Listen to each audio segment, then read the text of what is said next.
The hay is in the barn when it comes to scouting prospects for the 2025 NFL Draft, so I'm delivering my Bills-specific big board today on Locked On Bills.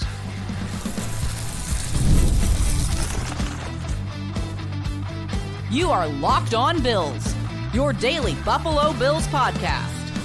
Part of the Locked On Podcast Network, your team every day.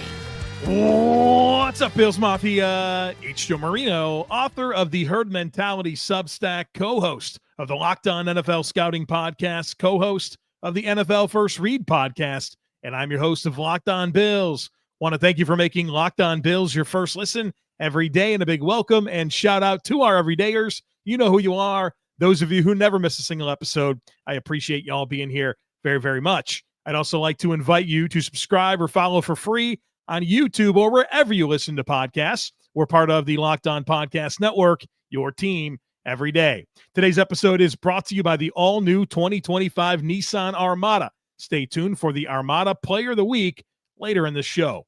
Well, folks, welcome in and welcome to Draft Week. We've been spending a lot of time here on this podcast talking about these prospects for the 2025 NFL Draft. I've broken down quite a few of them for you, and throughout that process I've been creating and stacking my Bills-specific 2025 NFL draft board. And so on this episode we are going to work through it, and you can see it. It's available for anyone. There's a link in today's show notes that will take you to a Substack post that is free for anyone to look at, and you can see my Bills-specific draft board, the horizontal draft board, and then I also have a vertical draft board as well of all the prospects. And I'll have it on the screen if you're watching on YouTube. So when we talk defensive prospects, we talk offensive prospects, it'll be on the screen. But if you're not watching on YouTube and you're listening on an audio medium, terrific. Thank you for being here. You can pick it up on the link in today's show notes and look at it as we discuss the prospects and the overall picture today on this episode. Now, there are some things I need to say before we dive into the discussion that I think is very, very important to set the right mindset for navigating this conversation. And I want to tell you why it's so important that I do a horizontal draft board. This is the one that matters. If you go to the link, you're going to see a horizontal board. You're going to see a vertical board. The horizontal board is so much better.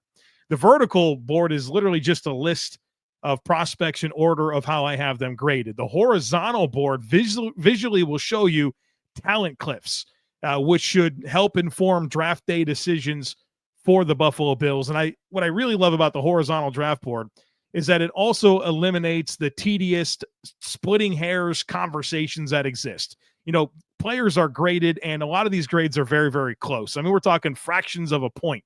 So you can have silly conversations about how they're stacked in a particular order, but ultimately the margins are very, very close.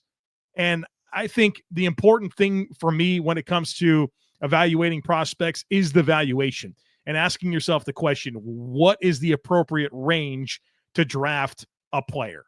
And this work, these boards that you're able to look at are 100% my personal evaluations of the prospects. Nothing, and I mean nothing about it, is meant to be predictive in terms of how or in what order the prospects are going to be drafted. It is 100% my personal evaluation. So if my number 10 player gets drafted 100th overall, that's not something that's important to me. If my number 80 player gets drafted number 3 overall, that's not important to me. We'll find out who's right in 3 years. This is my assessment, my personal evaluation of the players in this draft class. And for the 2025 NFL draft, I evaluated 159 prospects. You know, in the past, I probably did 300 at least, but, you know, I'm not full-time in the draft space anymore. I'm full-time in the Bills space.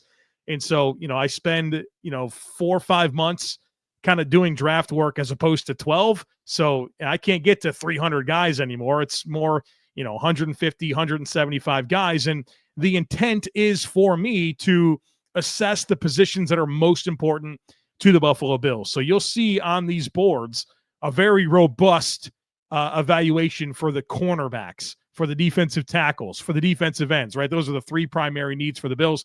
So I did a lot of prospects at those positions. There's field stretching wide receivers, home run hitting running backs, mid-round linebackers, mid-round tight ends. And then there's a few prospects along the offensive line and at the safety position that I kind of sprinkled in that I like and I think kind of represent some value at certain points in the draft for the Bills and targets that I like for the Bills. And so I wanted to be very mindful of the needs, so that way I'm focused on watching the players at positions that are of most interest to the Bills, and then kind of, the right range for the other positions, the ancillary secondary type needs that the Bills have. So that's kind of my methodology in terms of who I chose to watch. Players at positions of need at the right range for the Bills, but then also when you look at the vertical board, you're going to see a lot more prospects because I tried to assess at least every prospect that I thought could have a chance of being drafted in the top 3 rounds. And then, throughout doing that, you're going to have a lot more than just, the 100 players or so that go in the top 3 rounds. So it went out to about 160 names. And then, of course, I always evaluate every player that the Bills host for a pre-draft visit and every player that the Bills have a private workout with that gets reported. So any of those prospects are included in the horizontal and the vertical board. All right, one last thing before we dive into this board is I think it's very important for you to know when I say a player is first round grade or a second round grade or a third round grade or a late day 3 grade, you need to know what that means. What do I think each bucket means in terms of that prospect and how I perceive them in the NFL. So let me tell you that. If I give a player a top half of round 1 grade, I think that person, that prospect has the upside to become an elite caliber starter. If I have them graded as a bottom half of round 1 player, I think they have the upside to become an impact starter. If you have a second round grade for me, I think you have the upside to become a good to quality starter. Round 3, I think you have the upside to become a good starter or a key role player. Early day 3, so round 4, round 5, I think you are developmental depth with starter appeal. And then if you're late day 3, 6th or 7th round, that means I think you have the upside to become a baseline depth player. So that's all out of the way. Coming up next, we are getting into the defensive board, talking it through and really using it to help us understand how my assessments at least should inform the decisions that the Buffalo Bills make on draft day. So we're getting into that here next, folks. Be sure to stick with me. Did you know that your Fire TV is also an Xbox? You can turn any TV into your gaming and entertainment hub with Fire TV Stick 4K devices. No console required. Just grab your paired controller, subscribe, or sign into Xbox Game Pass Ultimate with EA Play included, and you're ready to go. You can dive into hundreds of premium titles from EA Sports, College Football 25 to Call of Duty, Black Ops 6, and Avowed as easily as you stream your favorite shows. It's gaming made simple, and it's all in your Fire TV. Plus, the entertainment options are endless. With 4K streaming, you can watch more than 1.5 million movies and TV episodes from your favorite subscribed services such as Netflix, Prime Video, Disney Plus, Max, and more. So head to Amazon.com/Fire TV Locked On to get started. Xbox Game Pass Ultimate subscription and compatible controller required. Available on select devices including Fire TV Stick 4K 2nd Gen, Fire TV Stick 4K Max 1st and 2nd Gen, and Fire TV Cube 3rd Gen. All right, folks, it's time to get into the big board. And so this will be the horizontal board as I grade these players for the Buffalo Bills. And we're going to do a segment here on defense, and we'll get into the offensive side of the football. So I am putting it on the screen here on YouTube. And you can see this is the horizontal big board for the defensive prospects. And let's talk through it. Let's go through each position and just kind of get a sense for the class and the Bills' needs and how it all aligns. So let's start with the defensive end position, which, of course, is a primary need for the Bills based on Joey Bosa and A.J. Epinesa as expiring contracts and the need the Bills have for some impact on a cost-controlled deal, right? That's where this really comes from. And so what I like about the defensive end class this year is I think there's good options really throughout the first 3 rounds and into the first 4 rounds, prospects that I really like.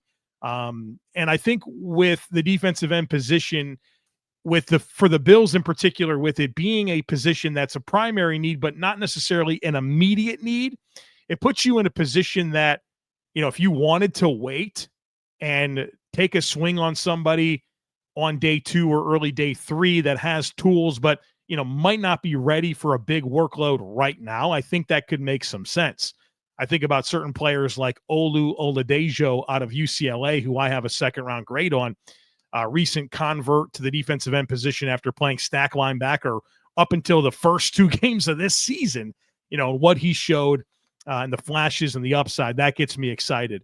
Or if you go to like even round 4 or 5, I have Elijah Roberts out of SMU, who I think has a lot of upside and tools and might need a year of seasoning, but I think he's got a lot of potential.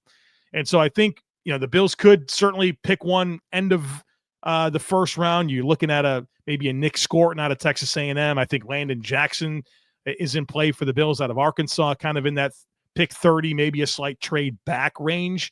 But I think the good news about the defensive end position is it's deep. It's probably the deepest position in this draft. And so if the Bills choose to wait on that, I think they're going to be in good shape to get an answer. Now, they can't wait long. I think it has to happen in the first 4 rounds. But maybe just on the way it stacks up and you kind of look at this horizontal board and you get a feel for where the talent cliffs are, you can feel pretty good about what opportunities exist at the defensive end position. Let's move to defensive tackle, a huge need for the Bills, arguably the number 1 need for this team.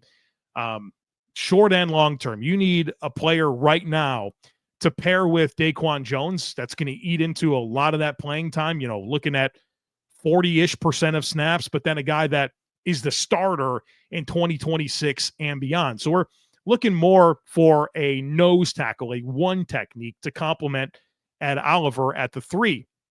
And so, could there be an option at the end of the first round? Could Kenneth Grant or Derek Harmon be there? I don't know. Like, it seems like maybe Kenneth Grant, and I'd love for the Bills to pick him at pick 30. I have my concerns that he even gets there. If he does get there, that feels like a very easy choice to me. But if the Bills aren't able to get either one of those 2 players, there's still some strong options on day 2. Tyleik Williams out of Ohio State is a nose tackle, 330 pounds, plays with a hot motor, very good processor, big-bodied, pretty athletic for his size. He would make a lot of sense. Joshua Farmer out of Florida State in the second round, player the Bills have spent a lot of time with. He's not a huge guy. He's like 310 pounds, but he's really firm throughout his frame, long arms, heavy hands, has some versatility to play the 3 as well. I think he'd be a great selection. I'd love Alfred Collins out of Texas. I'm not sure the Bills are going to be in on him. He's a little bit different style of player than they typically go for at nose tackle, but I certainly like him. And I'll also say this, like I've gotten deeper into this class since we last talked defensive tackles. There are some guys in the kind of late 3rd round, early 4th round that makes a lot of sense to me. Jamari Caldwell out of Oregon. That dude is massive. He can fly around. I think in a lot of ways, he might be like discount Tyleik Williams. You could probably get 90% of Tyleik Williams in Jamari Caldwell out of Oregon. I love Jordan Phillips out of Maryland.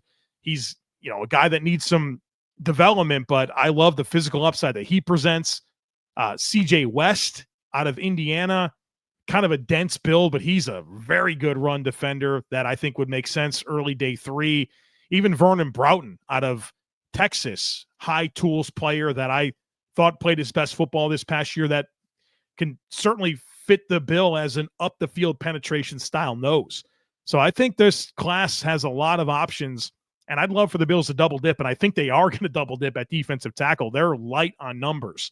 They've only got 5 right now, and that's including Larry Ogunjobi, who's going to be suspended for the first 6 games of the season. So I think this is shaping up to be a double dip situation at defensive tackle, and I think that's great because I think there's good talent that the Bills could tap into on day 2, maybe at the end of the first round, and then, even into the early day 3 portion. I think there's some very attractive names that the Bills should be able to consider. At linebacker, I don't think the Bills are going to pick a linebacker early. I think you start thinking about it round 3, 4, somewhere in that range. I think obviously Matt Milano shaping up to be his last year in Buffalo. Dorian Williams, a guy that I think will have every opportunity to be his successor in 2026. But you need some depth. You have a lot of youth in terms of the backups, and Andreessen and Ulafosio, and even Dorian Williams is pretty young. You probably want to get some more bodies in there. You'd love to bump Balin Spector off this roster. And, even if you don't, he's in the last year of his contract, probably not a player you want to extend. So you're looking for some mid-round options that have some upside.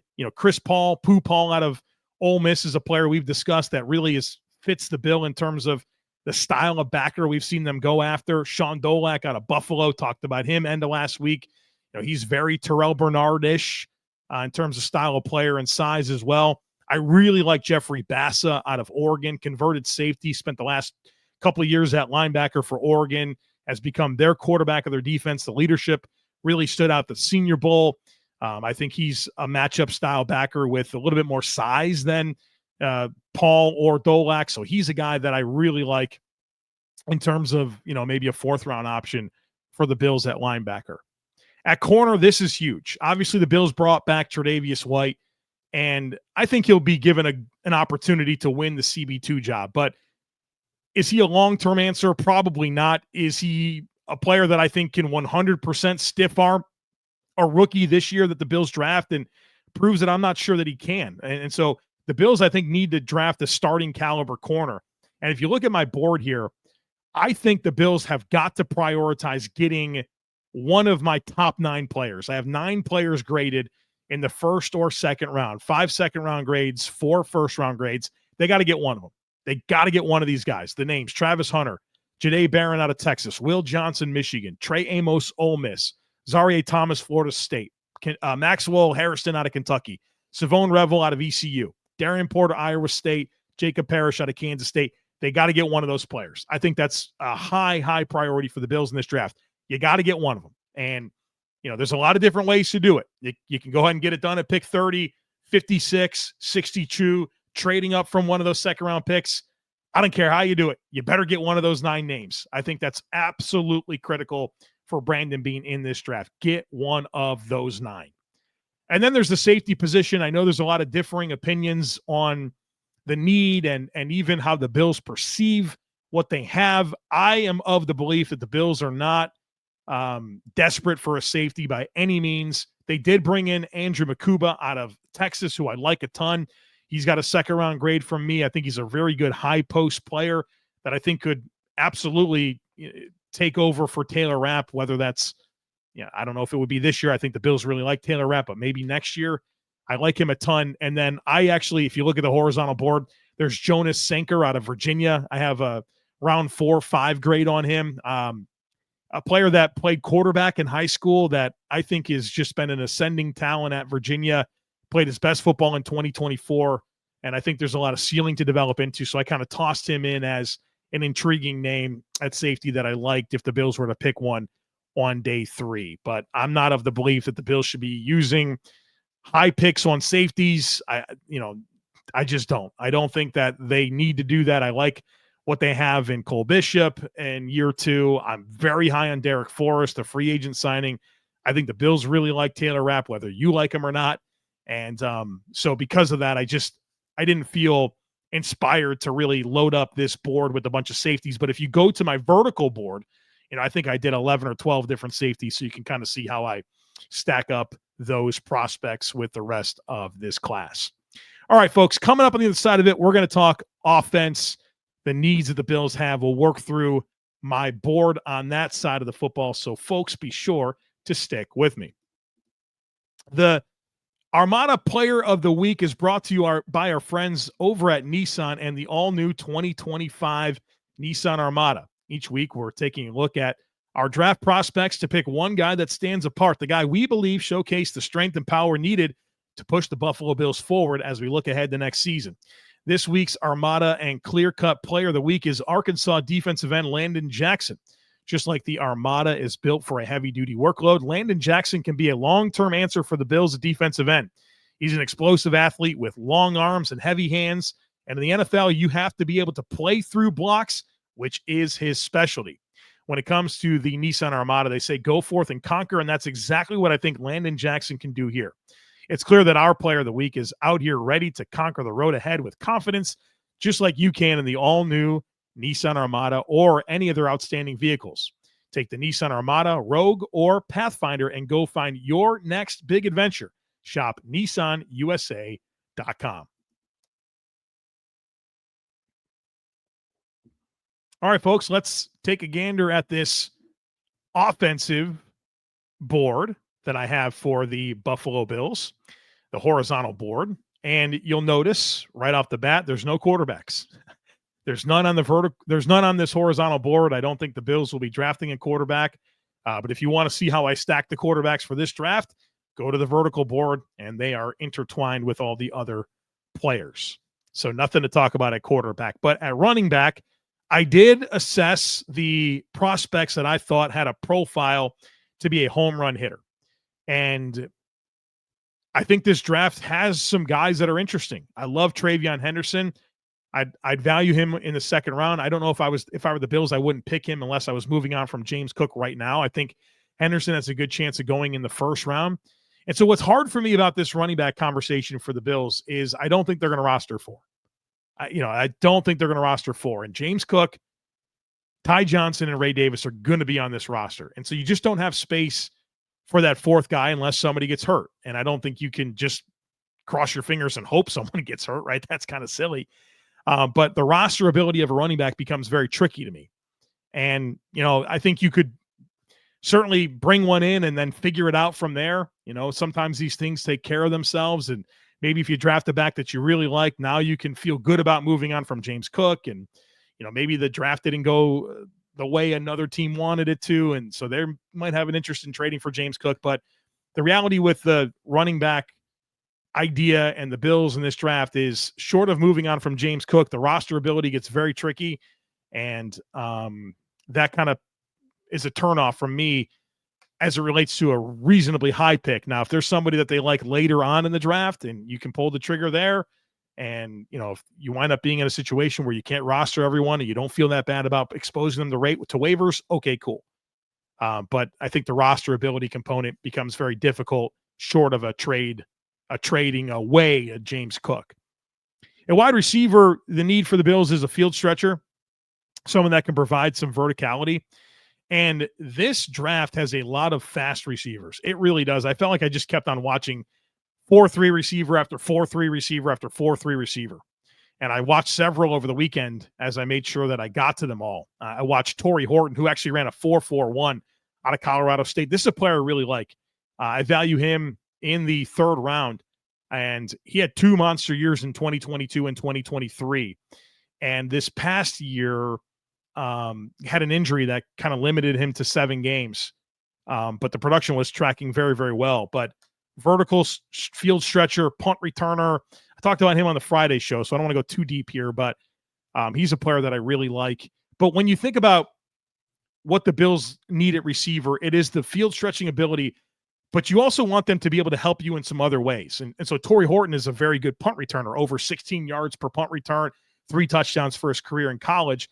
But when you talk about the other, other receiver spot, not necessarily just like the one that Torrey Horton would fill, but any receiver that's going to make this roster, they got to be able to stretch the field, but they have to do something else. They have to matter on special teams. They have to have size or something to block, right? There can't just be the fact that they're just fast. They have to have more to their game. So guys like Isaac Tesla out of Arkansas, who I think can be a big-time blocker, that can be a major asset on special teams. He makes sense. Shamir Dyke out of Florida, I watched him over the weekend. He's got size. He's got a lot of skill. He's just got some development needed as a route runner. He has all the traits to become a good route runner, but it's more of a timing, tempo, technique type thing. He profiles well as a guy that can be more than just a guy that runs fast down the field.